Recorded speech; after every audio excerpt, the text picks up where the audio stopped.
Hi, my name is Gonawela. Welcome back to the Burn Back podcast. Today we're being joined by Sir John McLaughlin.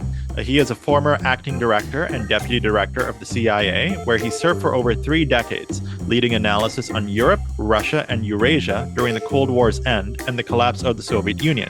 He founded the Sherman Kent School for Intelligence Analysis and created the CIA Senior Analytic Service. A U.S. Army veteran of Vietnam, he is now the professor of practice at Johns Hopkins SAIS and a frequent commentator on intelligence and global security. With Director McLaughlin, we'll be talking about the state of the U.S. intelligence community under the Trump administration, the risks of politicization, and the importance of analytic integrity. We'll also be covering major geopolitical flashpoints shaping U.S. strategy, including Ukraine, China, and the Middle East, as well as broader national security challenges posed by shifting alliances and emerging technologies. Director McLaughlin, thanks for joining me here today. I really appreciate it. Good to be with you, Andre.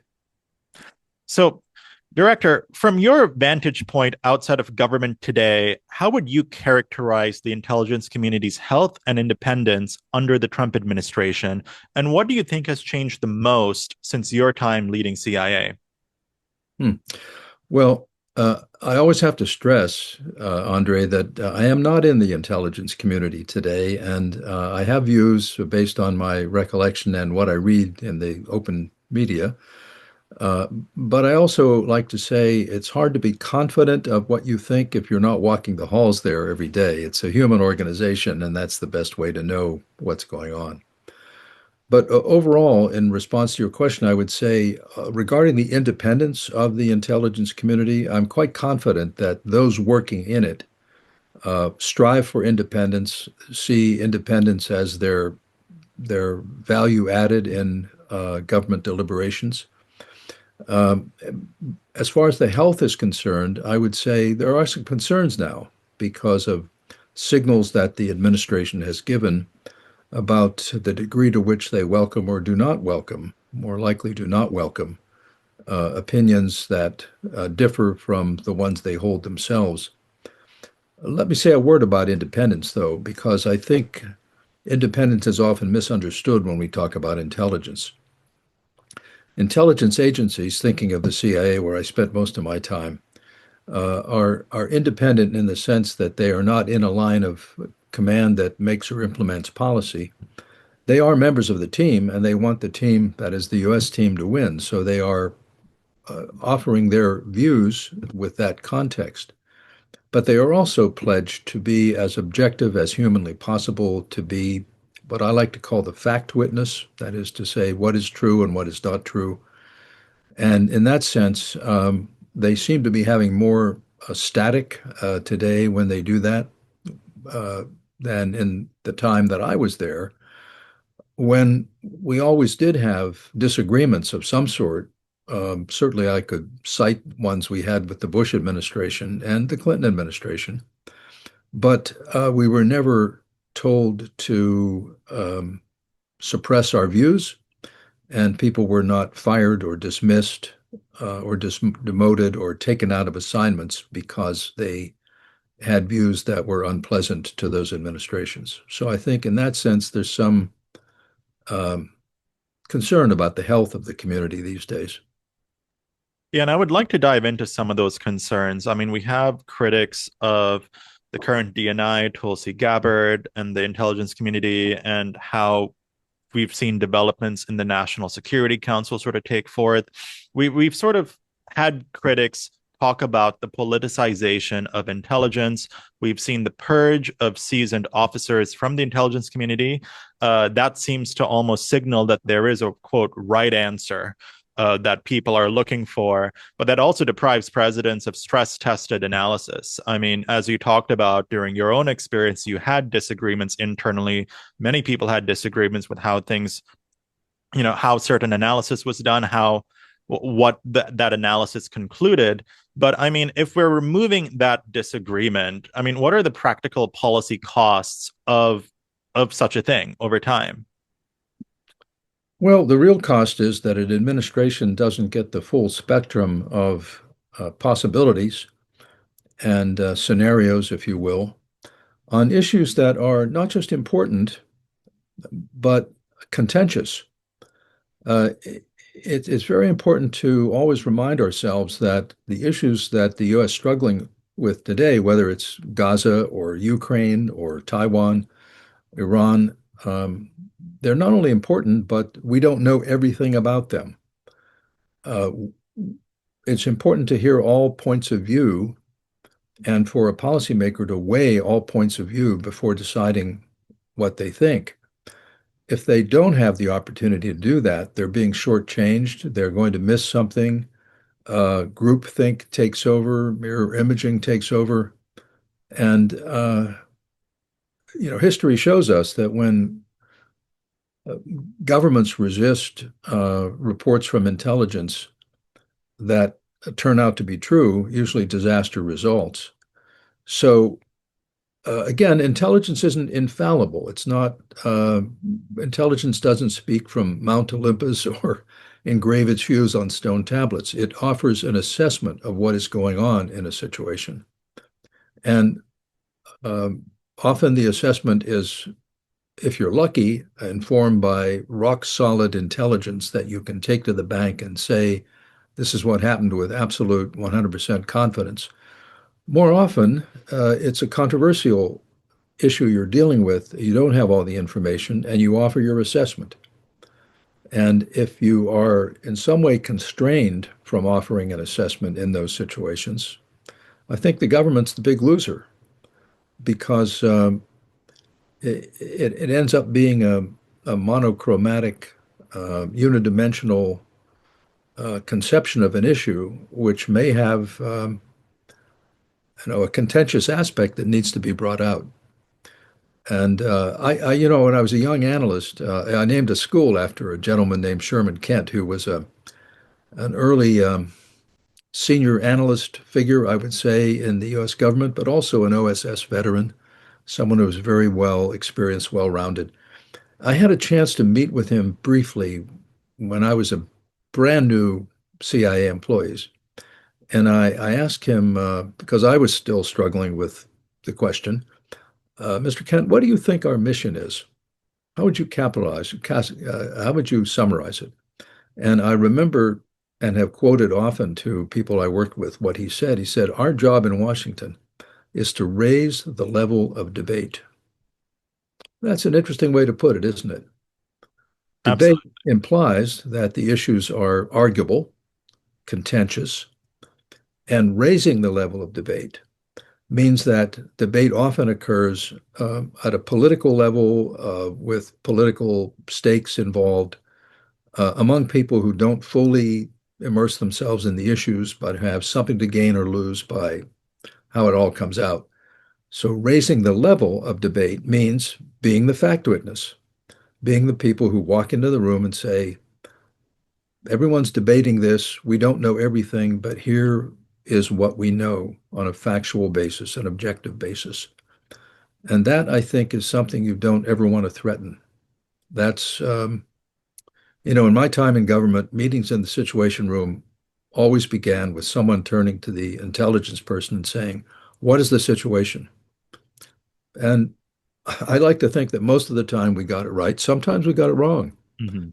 But uh, credit was given to the seriousness and integrity of what was presented. And if you lose that, government's not going to work very well. Absolutely. And I mean, I think in your own writing, you've described intelligence trade craft as balancing what is known, what is unknown, and then what can be judged with confidence. And when we're looking at policymakers today, whether they're in the executive or the legislative branch, how well do policymakers understand those distinctions? And what are the risks and the threats to that understanding in such a polarized environment that we live in today? Well, not being in the government, I can't say how well they understand those distinctions. What I do know is that a good intelligence officer is going to make those distinctions. And it's important for policy people to know and to question intelligence about what do you really know? What can you say with confidence and on what basis? and bring that out. It's important then for people making decisions about policy to know, well, what don't you know? And intelligence officers have to bring that forward. Um, and if if that assessment is something that, and then what do you think based on those things? So I think that process has to be unimpeded by, signals that say there are certain things we don't want to hear, or certain things that we're not going to find acceptable, or excuse me, certain things that were you to say them are likely to get you um, out of your job, or your clearances withdrawn, or held back from an assignment that we've offered you. Um, there's a balance to be struck here between demanding absolute honesty and objectivity on the part of the intelligence officer to include what they don't know, that on one side. And on the other side, the balance has to include the policy people, people in the current government who are, elected officials, accepting that that's the deal, that people are going to tell you things based on what they know, and they will not shade it to make it more pleasant for you, or uh, they won't design it to deliberately support a policy. They will design it to bring you the strongest and most factually based foundation on which to base your policy.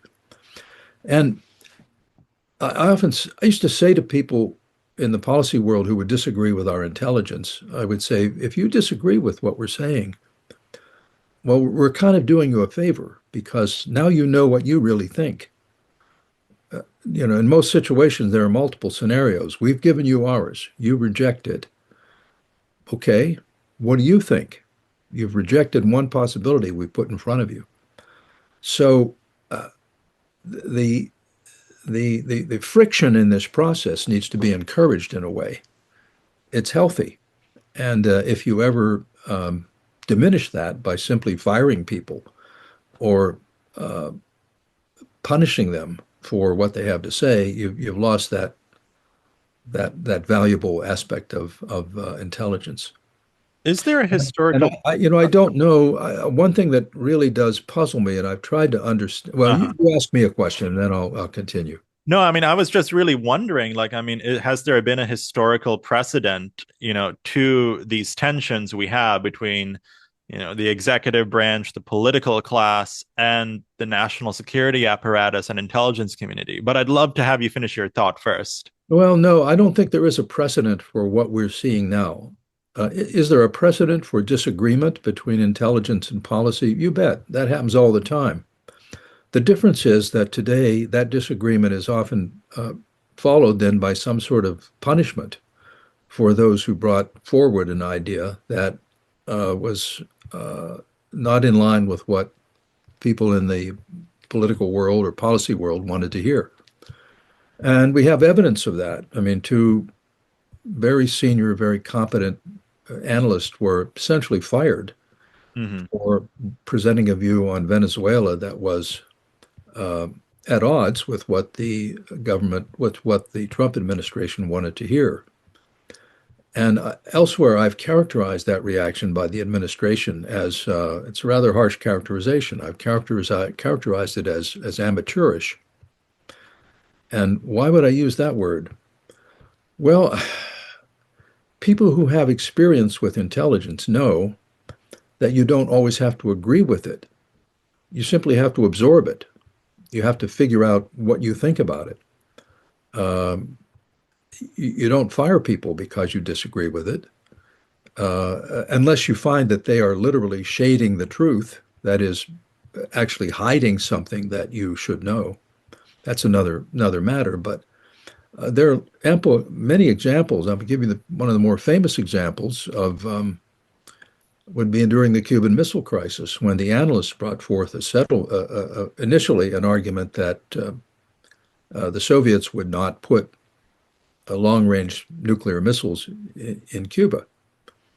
Well, actually, the director of Central Intelligence at the time, John McCone, disagreed with that. And he told that to the president and others. He said, I don't agree with that. Now, on the other hand, he didn't impede the analysis. He let that go forward. He said, this is what the professional analysts think. I have a different view. It turns out he was right. But he didn't fire anyone. That's not a firing offense because you live another day to move on. And within a matter of weeks, a couple of weeks at the most, the analysts were right. Because once U-2 photographs were taken of Cuba, you needed the expertise of the imagery analysts to interpret what we were seeing, which was, and if you go back and look at all the data on this, you'll see they were very careful to say what they knew, what they didn't know, and what they thought. And based on the measurements of those missiles, they ultimately concluded they were medium-range nuclear missiles that could hit the United States. The government couldn't have come to that conclusion confidently without the expertise of those analysts. So there's a case where first they were right, first they were wrong, then they were right. The director disagreed with them. No one was fired. Everyone realized this is a difficult problem we're figuring out here. So I guess I'm saying to policy people, you have to support the process. Certainly during the Bush administration, the vice president disagreed quite strongly with our view that there was no operational connection between Saddam Hussein and al-Qaeda, that Saddam Hussein was not involved in bringing about or encouraging or arranging 9/11 attacks, the terrorist attacks. We said there's no connection. He thought there might be, and he would say so publicly. And we would say you're entitled to say that publicly because that's your view, but you're not entitled to say that that's the view of the intelligence community. Well, and no one was fired as a result of that disagreement. You see what I'm driving at? Yeah, no, absolutely. It's a contentious process, and it works best when people are honest with each other about what they think, what they agree on, what they disagree on. And if everyone approaches that with goodwill and integrity and honesty, at the end of the day, you land in the right place. But when you start sending signals by firing people because of something they've put forward that they believe to be correct and others believe to be correct, but which you may disagree with, you're sending a signal to other people that you'd better be careful what you say. To my knowledge, people are not intimidated by that. I think they're continuing to. I'm not there, so can't. Mm-hmm. I can't vouch for this, but knowing the culture and the way my former colleagues, think about things, I assume they're still telling it like it is, to use that expression, but perhaps at greater peril than they did during my day in the government. Which, I mean, really questions the nature of the integrity of the analysis that's being provided to the leadership, right? Like if there's retaliation for providing opinions and analysis that is in disagreement to one's own goals. I mean, as you outlined, Vice President Cheney would disagree with the connection between, or the lack of a connection between the Iraqi government and Al-Qaeda, for example. So, I mean, that is very concerning. But I think one of the big sort of flashpoints that we are now seeing in the current news cycle that's really sort of highlighting these tensions is Director of National Intelligence Tulsi Gabbard. Her claims that President Obama led a, quote, treasonous conspiracy to connect President Trump's 2016 election victory with Russian interference. So we've been seeing a lot of that. We've been seeing threats of investigations. What is your reaction to the DNI's claims? Well, again, I wasn't in the Obama administration, but I am quite confident that President Obama was not leading a conspiracy to undermine President Trump, future President Trump. In fact, my sense is that President Obama was hesitant to even get into this issue initially, not wanting to give the impression that he was in any way tilting the field politically in favor of Secretary Clinton, who was then a candidate Trump's opponent. But as information continued to arrive about Russian interference, leave aside their purposes for a moment, just the fact that they were attempting to influence the election, my sense is that the president uh, felt ultimately compelled to come to grips with that, and at least to do what presidents always do at that moment, to turn to the intelligence community and say, as they have since Harry Truman's day, what do we know? Make sense of this. What do we know about this? Which is what then ensued. And those who want to see a conspiracy there, I think, do not give adequate credit to, what I think is always the secret to understanding things that happened in the past. This is something my current work in the academic world has convinced me of. Hmm. That is, you need to go back and understand the context that those people were dealing with at that time. Not what we know now, but what did they know then and what was the context. And so I think that's where the conspiracy theorists miss the boat here. Uh, President Obama was not, this was not a conspiracy to undermine Trump.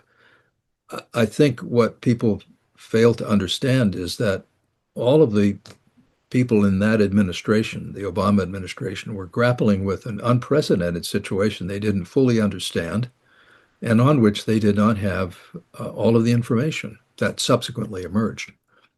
Um, think about it for a moment. You had a candidate who had invited the Russians to obtain the emails of his opponent. You had, as we subsequently learned, an almost immediate response by WikiLeaks dumping out material they had stolen from the Democratic National Committee within hours of an embarrassing revelation for candidate Trump, the so-called Hollywood Access tape. And no one had ever seen anything like that before. Um, and then when it was discovered that the Russians had indeed tapped into the DNC emails and so forth, I think they were just grappling with something they'd never seen before and doing Yeah. their best to try and understand it. Looking back through everything that's happened then, people can construct a conspiracy out of that. But in a way, it would have been almost irresponsible to not try and figure out what was going on. We had never before had, again, just based on what I read at the time, we never before had such clear evidence that a foreign power, indeed a hostile power, was seeking to interfere in our election. Yeah, so I mean that raises so many questions for the public, right? When you have people in leadership now raising these conspiracy theories that could erode public trust in the intelligence community today and our overall national security apparatus. I mean, when we were looking back to the bipartisan Senate report on Russian interference that was led by then Senator, but now Secretary of State Marco Rubio, it concluded that Russia worked to help President Trump, even though there was no collusion. How do you see flashpoints like that really shaping public trust? How do you see it eroding public trust? Is this, I mean, the public has always generally questioned the intelligence community. I mean, going back decades, there's always been conspiracies about the CIA, the FBI, and so on. But now we're having the leaders themselves elevate these conspiracies. Do you sort of see this as an irreversible decline in public trust, or is there still time to reverse it? Well, first off, it's always difficult to really gauge public sentiment about the intelligence world. This is an arcane world, the intelligence world. Yeah. Most people um, attitude toward it is shaped more by Hollywood and television than it is by studying documents that we're talking about here. Uh, and so it's hard to know. But I would say the public is mostly, I think, at this point, rather confused about the intelligence world and its relationship to government. because you've got the current administration looking back at the previous leadership of intelligence and claiming that they were weaponizing intelligence and politicizing it. In a recent DNI statement, the spokesman actually used the word rot, R-O-T, rot, to describe the innards of that administration when it came to intelligence. And the public sees that or hears that from the current administration. And on the other hand, quite clearly sees the administration firing people and sending signals that certain issues are not to be raised and dealt with, which by any normal definition of politicization sounds like that, like politicization. And so the intelligence, the public must just be generally confused by this. The characterization of the previous leadership and management of intelligence as politicized and weaponized speaks to some kind of, I think, almost imaginary parallel universe that I never experienced. So I've struggled to understand where all of that comes from. As best I can figure it out, it all stems back to this Russia investigation. And it's not clear to me whether the current administration is denying that Russia ever interfered or whether they accept that and dispute the fact that Russia was somehow tipping toward Trump, or um, or whether they see it some other way. I suspect that the because when they talk about weaponizing it, I suspect they're looking at the issue of whether previous investigations should have seen the Russians somehow favoring Trump. And I think looking back at it, and what I can figure out is that to some degree, people who concluded that with whatever level of confidence, and there were disputes about how confidently you could conclude that, were doing it as much on the basis of logic as anything else. My own perspective, I was in Russia about a month before the 2016 election on a what you would call a track two visit that was arranged by the Carnegie Foundation. Mm-hmm. So I was with a couple of Russia specialists from Carnegie, and they being fluent Russian speakers. And we met with a lot of people in Russia, including government officials and other aspects of civic society. But one thing that I retained from that is that all of the headlines in the newspapers were strongly against Clinton, imagining that if Clinton were to be elected, we would be certain to be entering war with the United States, the Russians. And so there was no question that they didn't want Clinton to win. And so one can question whether they wanted Trump to win or not, but I think a lot of people who were assessing it at the time looked at it as kind of a zero-sum game. In other words, if they were very clearly against one candidate, well, that would tend to favor the other, would tend to play to the other's advantage. How one expressed that then became the issue. And I think it's that debate, that argument right there, even though all of these investigations have, none of these investigations have, as you pointed out, alleged collusion between the Trump campaign and the Russians, even though that distinction is clearly made. The logic of the situation that the Russians must have been tipping toward Trump simply by opposing Clinton so strongly seems to be the offensive thing for the administration. And I don't know how to deal with that. I mean, it's just there. And then, of course, when the Mueller report was done, which I think they strongly oppose, I read Volume 1 of the Mueller report very carefully. I didn't read Volume 2 so much, but Volume 1 really documents, as clearly as we have seen it documented, a Russian covert action campaign with the Russian agency that did this, sending researchers here in 2014 to go to key states and figure out what was going on, and Russian bots impersonating Americans and others online and putting out information that was intended mostly to drive wedges in the United States between different groups, societal groups, racial groups, and so forth.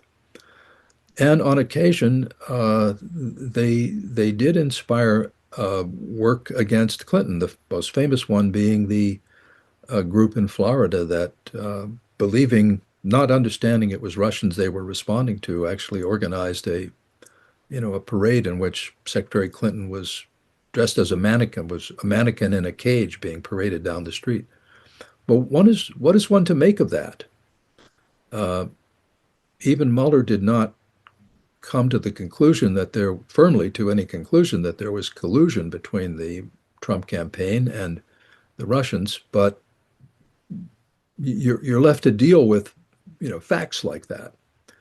So at the end of the day, a couple things emerged. The Russians clearly interfered. They clearly did worked hard to hurt Clinton, and people can then debate whether that was somehow favoring Trump in an activist way or not. But those first two pieces are pretty much indisputable, and that doesn't, to me, amount to a collusion or to a conspiracy. That's just what happened. Yeah. So speaking of Russia, we're now 3.5 years into Russia's invasion of Ukraine. I was able to read this great interview you did with the Cipher Brief, where you talked about your experience serving in the Vietnam War. And I wanted to ask you, for our audience, what observed lessons from that conflict do you believe can now be applied to how we view Ukraine's efforts against Russia today? And what does Ukraine's demonstrated will to fight mean for negotiations, timelines, and Western support? Well, of course, they're very different wars in very different times. And to be true to myself, I said a few minutes ago that you always have to look at context. Yeah. Context of the Vietnam War was the Cold War, deep Cold War, and the idea that Russia and China were supporting North Vietnam, and we were in the Cold War, and that was bad, and therefore so forth. Um, it was not a war that I supported. It was a war I was drafted to fight in. I went because I was drafted and because my family had a tradition of responding, going back to World War II, to that kind of call from the government. Allowing for that different context, what did I take away from it that might apply? Well, first, um, there's a kind of a domino theory analogy here that I hadn't thought of until you asked that question. But back then, people thought that if South Vietnam fell, then other parts of Southeast Asia would be attacked by forces supported by Russia and China. That turned out not to be, as far as we know, not necessarily what happened. In Ukraine, there's a kind of domino theory too, which I think is more credible in the sense that if Ukraine were to be defeated clearly by Russia, that parts of Europe would be threatened beyond Ukraine. And I think that's a fair assumption. When you talk to Europeans today, compared to, say, 5 years ago, Europeans are genuinely scared now that that is going to happen, and they're mobilizing in response to that. So I'm off topic, but you ask about lessons from Vietnam. Well, there are two or three I think that apply. First, the will to fight is important in any conflict. The will to fight in Ukraine is very much on the Ukrainian side, I think, whereas in Vietnam, and for that matter in Afghanistan, the will to fight was questionable on the part of those we were supporting. The South Vietnamese had many people who were dedicated, hardworking, convinced, excellent across the board, but they were also many people who were dispirited by everything and not really fully committed, and they didn't have a government they totally respected and so forth. Different in Ukraine. Government is generally respected, generally supported. It was elected, clearly elected, and with whatever political tensions they have, Zelensky has support. And the will to fight is there because they were invaded, clearly invaded. Uh, it broke all the rules that we thought established since World War II. Um, so that's, I think, the key lesson I take out of it. Another lesson would be clarity of mission. Um, in Vietnam, the mission gradually it shifted back and forth, and over time, it became less clear exactly what we were trying to do and how we were trying to do it. In Ukraine, I think we're in danger now of blurring the mission to what's an example of a clear mission? Well, let's go back to 1990 when President George H.W. Bush decided to push Saddam Hussein out of Kuwait after he had invaded it. The mission was very clearly defined. The coalition was mobilized. The mission was accomplished, and the president stopped there. He didn't go on to invade Ukraine or move on to Baghdad. That's what I mean by mission clarity. But I think mission clarity is a little fuzzy now in Ukraine because it's not clear whether the United States really stands on this. Mm-hmm. We kind of go back and forth. The previous administration was very clear in supporting Ukraine and sending weapons and so forth. President Trump seems to be at times, but we go back and forth on that. The talks that took place in Alaska were clearly ones that ultimately benefited Putin and did not discipline him in any way. And so one wonders, well, what is diplomacy about in this case? It's pretty clear that Putin is not incentivized to come to the table. It's clear that the Europeans are trying to organize an effective security arrangement for Ukraine. It's not clear to what degree the United States would participate or back that. So there's a certain blurring of uh, how do we know this ends? And I have come increasingly to the conclusion that I could easily be proven wrong here. We'll see that it will not be possible to end that war during this administration because it has to ultimately it has to end through some negotiation. And so far, I haven't seen anything that tells me that anyone on either side is capable of carrying out an effective negotiation. So now I want to move on to US-China relations, particularly deterrence with China. You've talked about deterrence with China as being of the three C's, communication, capability, and credibility. Where do you see us being most deficient today? And what are the fastest fixes that don't necessarily court escalation? Well, isn't that the toughest question of the day, really? Absolutely, yeah. Yeah, yeah. And it's funny because we've always been more engaged in and familiar with Europe than we have been with the Pacific since the World War II. Well, um, the three C's of deterrence. I think at this moment, all three of them are in trouble a bit, Hmm. quite a bit. Communication. Why is that important in deterrence? Well, the other side has to know exactly where you stand.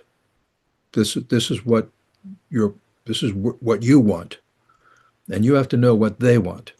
Well, we pretty much know what China wants, although we're not sure how they would get it, whether through negotiation or economic absorption or invasion. But it's not really as clear as it once was what we want. President Biden said on a number of occasions that he was prepared to defend Taiwan militarily should they be invaded.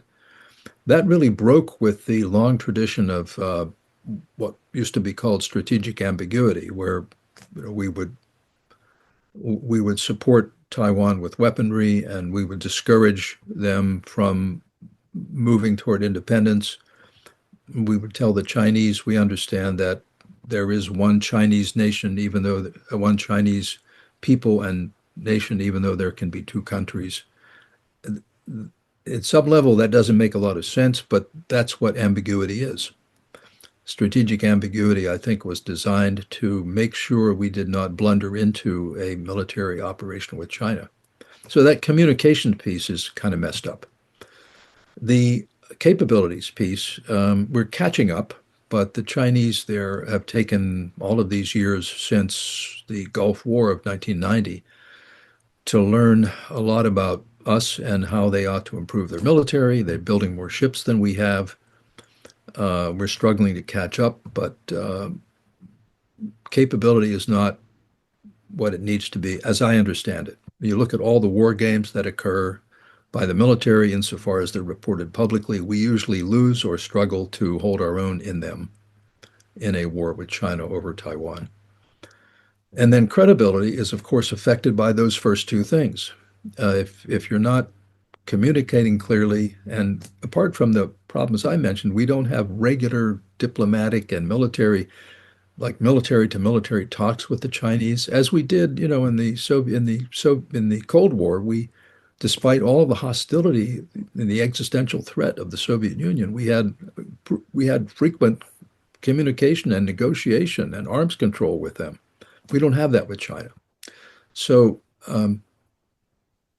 the credibility suffers because you don't have really good communication and your capability is not robust enough to ensure that you would win in a military confrontation, or to make the risk so great for China. We're working on that. I think people are making progress, but we're not at the point where we can raise the risk level for them to the point where they dare not move, which is ultimately what capability has to do.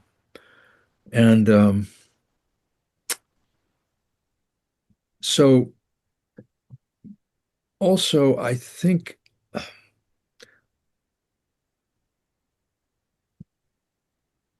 what do we want in the end with China? And I don't think we want a war, and I don't think they want a war. I mean, a war with China, we're not, apart from military capability and readiness, the United States is not prepared for a war with China. I anticipate that in a war, we would lose a carrier. It'd be hard not to lose a carrier, let me put it that way. And that's somewhere between 2,600 and 3,000 casualties in one engagement. I don't think the American public has got its head around that kind of military risk in a war with China. I don't think we faced casualties of that number since Vietnam. No.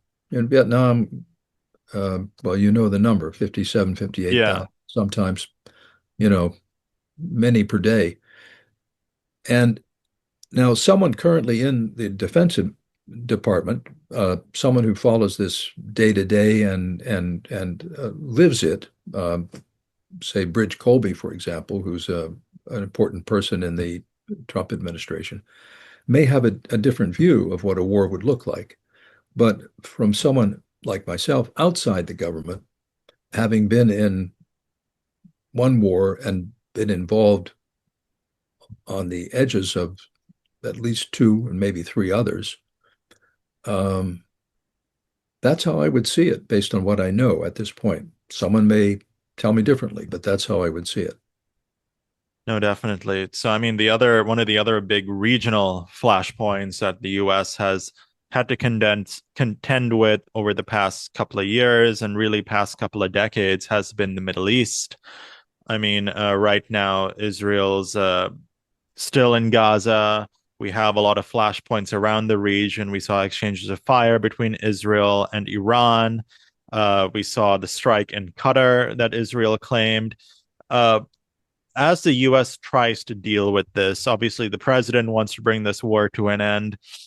it still seems very difficult to bring that war to an end. I mean, how should the US stack its priorities in the next 12 months, whether it's a ceasefire between Israel and Gaza, or it's regional containment, rebuilding deterrence in the region?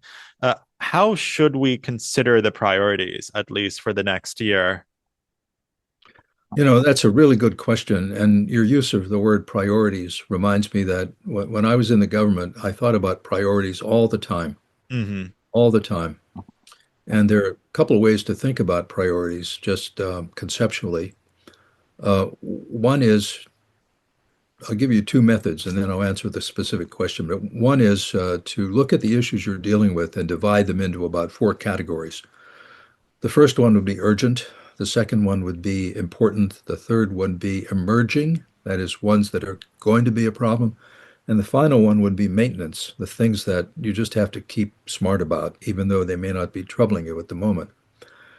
That's looking at the whole world. And I would tend to do that in concentric circles. But looking at a specific region, whether it's Ukraine or the Middle East, the kind of other priority question I ask is, what is the keystone issue? That is, you can't do everything. What is the thing that, if we were to do it, would change everything else?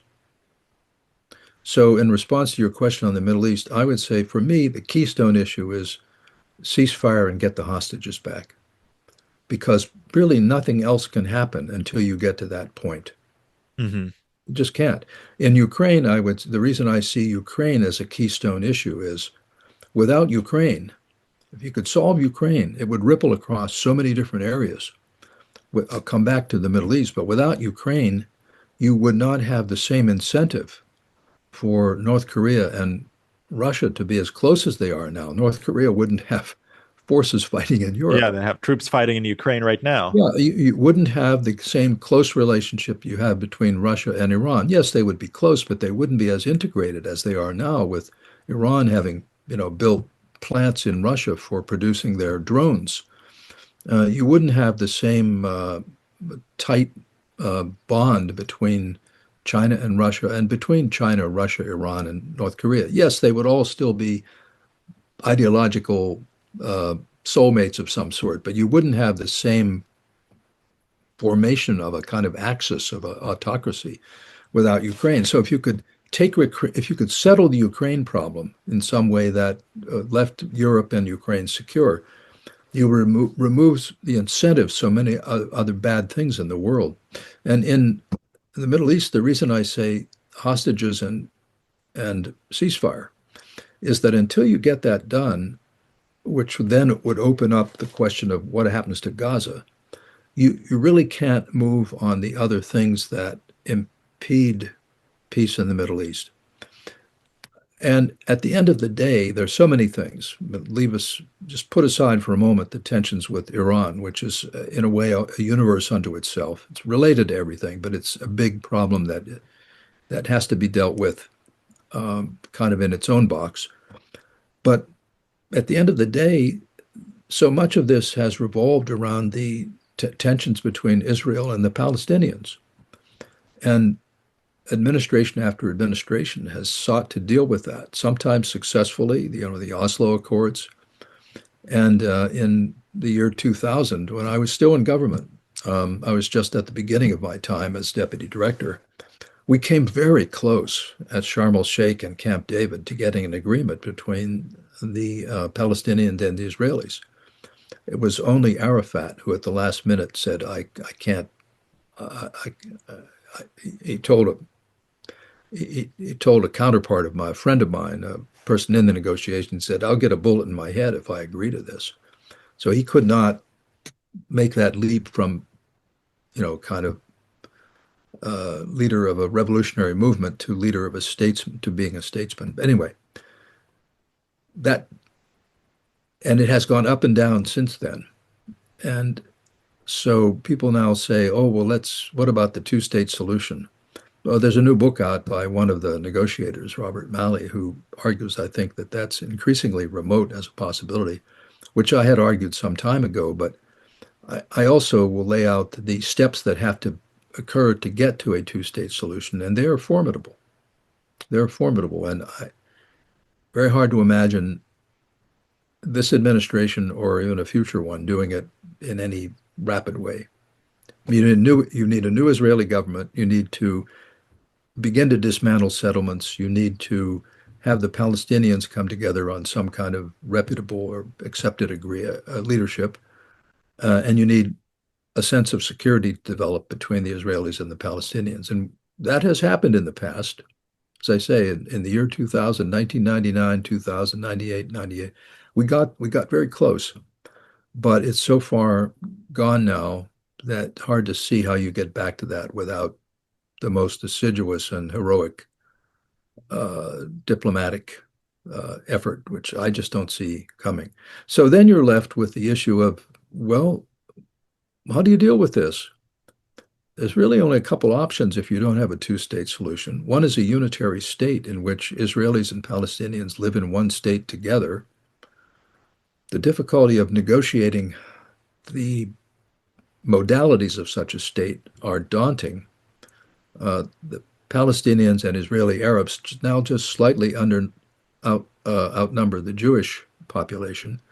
So right away you've got an issue over rights and everything. The other option is some kind of apartheid, which no one wants. So I do see that as one of the world's biggest problems that will require unified effort by a number of powerful, I think, democratic countries uh, to deal with, and that only again through negotiations can it be done. And someone has to design on a piece of paper a roadmap and then prepare to pursue it for a number of years. And a lot of people have broken their swords on this and beat their head against the wall, many of whom I know and who speak on television frequently. Um, but it's, when I used to go to the Middle East as deputy director, there would always be this moment when, regardless of what we were talking about in an Arab country, whether it was Oman or UAE or Egypt, when someone would take me aside for about an hour and harangue me about why the United States was not doing more to solve the Israeli-Palestinian problem, even though at that time we were doing quite a bit.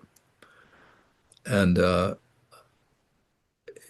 it stands in the way of so many things, to include the fulfillment of one of Trump's signature accomplishments, for which we must give him credit, that is the Abraham Accords, could be expanding now to include genuinely an important, monumental accomplishment, could be expanding to include Saudi Arabia, were it not, I think, were it not for the impasse that still is there on Israeli-Palestinian issues.